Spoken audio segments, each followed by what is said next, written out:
questions.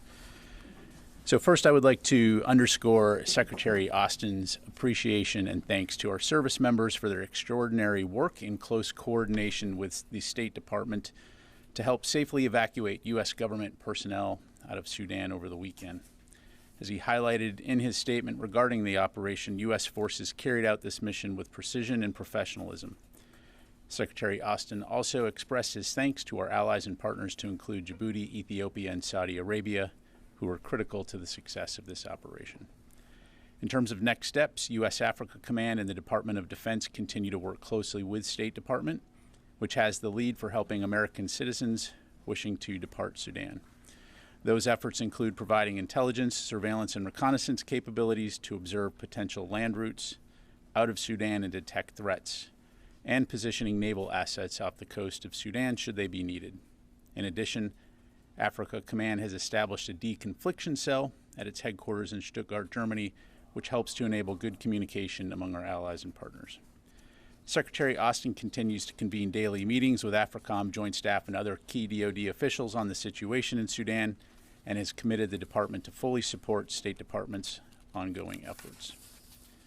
Turning to other updates, the department continues to actively conduct the Secretary of Defense directed comprehensive review of DoD security programs, policies, and procedures in the wake of recent unauthorized disclosure of documents.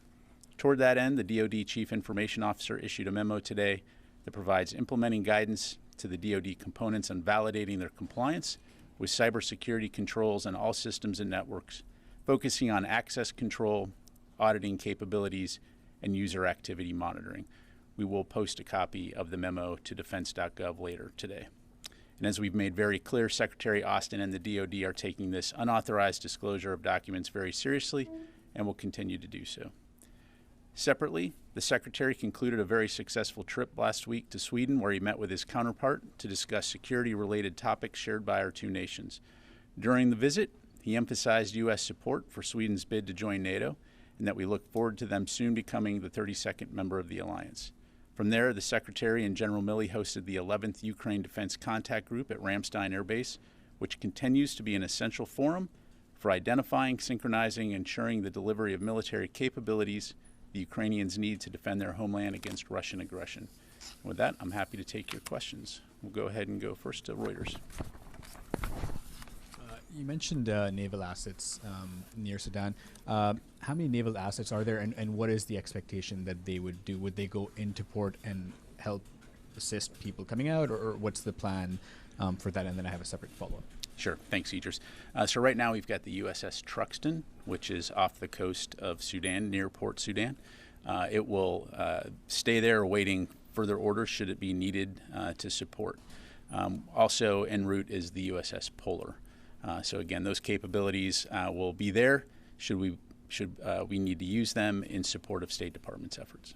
And on the evacuation, does the Secretary believe that the State Department requested an evacuation in a timely manner, or does he believe that if a request was made sooner, potentially more Americans could have been moved out? So Idris, the Secretary has been following this situation very closely ever since violence broke out in Sudan. I can tell you that he has been engaged on this daily with the State Department and the interagency. And so, again, we moved very quickly, professionally, and precisely when called upon to do so. Thank you. Oren? Two questions related to Sudan. First, on the ISR capabilities, is that supposed to be 24/7 monitoring? Is that only during the daytime? And how long do you anticipate keeping up those capabilities? And then on the deconfliction cell you've set up in Stuttgart, is that in touch with either of the warring parties, either the Sudanese Armed Forces or the RSF, as well as partners and allies? Sure. On the ISR, it is 24/7 capability. And that, again, is enabling us to support State Department efforts in terms of maintaining an understanding of the situation on the ground in order to, for example, look at potential land routes out of Sudan. And then in terms of the deconfliction cell, I would tell you, largely speaking, U.S. AFRICOM has been in contact with the generals, as have other senior DoD officials for example, to include the chairman of the Joint Chiefs, in terms of keeping lines of communication open. And so I would imagine that AFRICOM will continue to do that as part of their efforts to obtain information and share information. Thank you. Jen. Thanks, Pat. Can you explain why the airfield where some of the other international military airlift planes are landing and lifting off? We got a report that the French had taken about 400 people out from this airfield. Why is the U.S. not sending in planes there to get Americans out?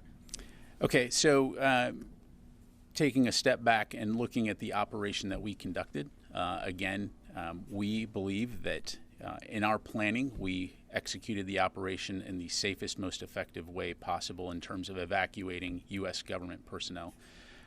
You've heard State Department and the White House talk to the situation with Americans who may still be in Sudan who wish to leave. We're coordinating, the State Department, I know, and I'd refer you to them for further details, is making itself available to communicate with those Americans wishing to leave to find the best way possible for them to get out of the country. Again, from a DoD standpoint, we are a planning organization. We're going to continue to look at a variety of means and methods should State Department call on us for support, and we'll continue to do that. But are you helping the other nations that are sending warplanes in to lift their citizens out? Are you helping with that deconfliction? Are you helping them so that there aren't any So our incidents? coordination cell out of AFRICOM is coordinating closely with allies and partners in terms of sharing information and maintaining those open lines of communication as it relates to not only their own operations, but also keeping them updated in terms of what the U.S. government is doing. Thank you. Go to Tony.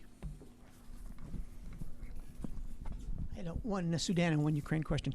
The extraction force from Saturday night, was that part of the standing organization that the Pentagon set up after Benghazi, as quick reaction forces for the region to prevent what happened in 2012? Yeah, so I don't want to get into the specific units other than to say they were special operations forces. As you know, we did move some military capabilities into the region last week to be ready should the order be given, which it was, and so I'll just leave it at that. It was basically they weren't part of that standing force that was in place in Rota, Spain, and then deployed to the region. I would say we have capabilities already in the region that obviously assisted with this effort, but we did deploy additional capabilities from outside that area of responsibility to be able to be available for these operations. Tanks. The Secretary on Friday said the first of the M1 tanks for training purposes is getting over to Ukraine fairly soon. Was that one of those tanks off of the Lima production line, one of the refurbished hulls? And when roughly may the rest of the tanks get over there? Has the timeline been accelerated? So these tanks will be for training purposes only. These will not be the refurbished tanks that eventually go to Ukraine. And that is because those refurbished tanks are being produced to Ukraine's specifications, and they will be used in actual combat. By providing these training tanks, which are not coming from the active Army stocks, these are coming from other sources within the inventory, that will enable us to do the training concurrent with the production of the tanks, which again, a refurbishment of the tanks, which again allows us to expedite the timeline so that they can be training on operations, on maintenance, on sustainment.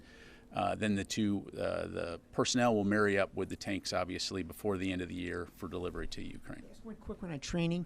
Will they be using distributed simulation from Fort Benning, the Army Armor School, there in terms of long distance simulator training via VTC, or to help that along, or is it basically on the ground training with drivers right there? Yeah, so Tony, I don't have an answer to that question right now. Certainly in the days ahead, we'll have more information.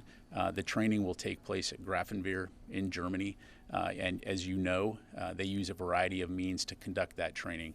The training that they will be doing in Germany will be actually on the tanks. There'll be 31 of them, 31 training tanks provided to Ukrainian personnel so that they can, again, train like they're going to fight. So, thank you. Laura? Thanks, Pat.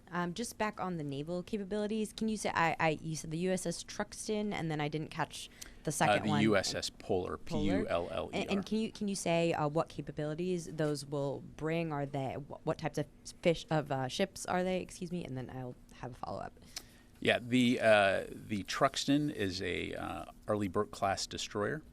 Again, and the idea here is to have these capabilities offshore available should we need, for example, to transport citizens to another location, should we need to provide medical care, those kinds of things. So again, positioning assets to be ready if asked and if needed. And so, as we move forward, certainly if we are in a position to have to employ that capability, we'll keep you updated. And just as a follow-up, my understanding is the nearest amphibious ships are pretty far away. There's none in the immediate vicinity. So are you going to be using destroyers in a humanitarian mission? And what kind of signal would that send? I would look at it less as a destroyer and more as a floating ship, as a ship, a capability that comes with it a variety of capabilities to include transport, right? So again, right now, to our knowledge, we're not talking large numbers of Americans looking to come out of Sudan. But again, in the days ahead, we'll stay closely coordinated with the State Department. They're in the lead, and we'll be prepared to support them. Thank you. We go to the back to Qasim here. General, two questions on Sudan. Secretary Blinken today said the United States is going to facilitate American citizens to take part in the convoys traveling from Khartoum to Port Sudan. Will the DoD in any way provide any kind of air cover to the convoy? Because Blinken mentioned also some robberies and looting some of the convoys. Are you talking about the UN convoy? Yeah, UN convoys which have. So to my knowledge, the UN convoy made it to Port Sudan. My understanding, again, I'd refer you to the UN, but my understanding is they largely made it there without incident. We did provide ISR overwatch of that, and so that's the extent of the support that we provided. And also today at the State Department during the press conference with Secretary Blinken, the Kenyan Foreign Minister mentioned some Middle Eastern allies, partners, and also Russia, specifically siding with parties to the war in Sudan. Do you have any visibility on what the Russians are doing in the war? Are they actively supporting any side in the war, and do you have any visibility into that? I really don't, so I'd have to refer you to the MOD. I have seen press reports about Wagner Group potentially reaching out to the RSF, but again, just press reports at this point. You've heard our State Department, you've heard our White House talk about the fact that we vehemently oppose any outside influences perpetuating the conflict, but again, I'd have to refer you to. Made a quick follow-up to the other partner countries asking help from the DoD. Did any of the countries, partner countries, ask specifically U.S. military lift to evacuate their diplomats or their employees? Yeah, when it comes to the evacuation of citizens from Sudan, I'd refer you to State Department for that. Thank you. Yes, sir. Hi, sir. Just wanted to check these. I think both the Secretary and the President thanked Saudi Arabia for their support in the operation, saying it was critical to the success of the evacuation. Just wondering if you could tell us what Saudi Arabia contributed. Yeah, so as I mentioned and at the top, several countries were essential. I'm not going to speak for those countries other than to say that the support that they provided was unique for each one. But again, we're very grateful for the assistance that they provided. Thank you very much. Let me go over to Chris, and then we'll go to Ro. This Chris right here. There you go. Thanks. And then we'll get back to you. Yeah. Okay. Hey, if I could follow up on, you mentioned the ISR Overwatch. Were these manned aircraft, unmanned aircraft that you had up?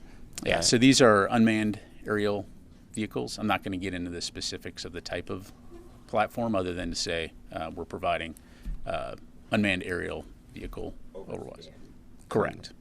And supporting the operation, presumably it wasn't just the 100 soft forces. Did you have any aircraft over the country then?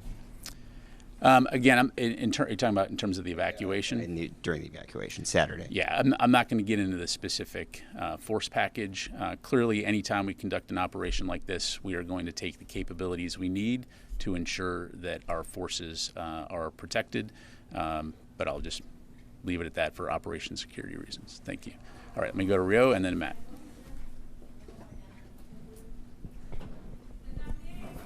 Hi, thank you very much. I want to ask you about Australia. Australia rolled out a new defense strategic review following the Japan's release of a national security document in December. So is it fair to say the arms race in the Indo-Pacific region has become intensified as China continues to increase their military build-ups? Is that the Pentagon's concern? Yeah, I'm sorry, Rio. There's a little bit of side noise there. Can you repeat that? Yeah. The Australia rolled out a new defense strategic review, and Japan also rolled out national security document in December. So I wonder if there is the arms race happening in the Indo-Pacific region, or arms race has become intensified as China continues to increase their military build-up. Sure.